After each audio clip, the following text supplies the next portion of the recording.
ছোট্ট আমার মেয়ে। সঙ্গিনীদের ডাক শুনতে পেয়ে সিঁড়ি দিয়ে নিচের তলায় যাচ্ছিল সে নেমে।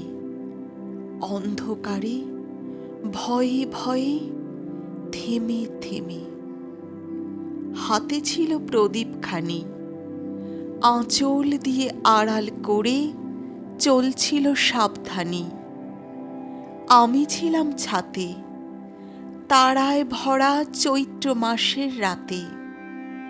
হঠাৎ মেয়ের কান্না শুনে উঠে দেখতে গেলাম ছুটে। সিঁড়ির মধ্যে যেতে যেতে প্রদীপটা তার নিভে গেছে বাতাসেতে। সুধায় তারে, কি হয়েছে বামি? সে কেঁদে কয় নিচে থেকে, হারিয়ে গেছি আমি।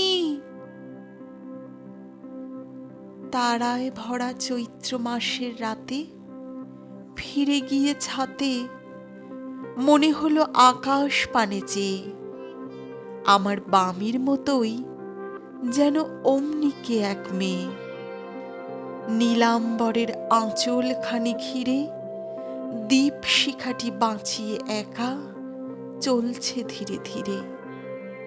নিপ্ত যদি আলো যদি হঠাৎ যেত থামি, আকাশ ভরে উঠত কেঁদে, হারিয়ে গেছি আমি।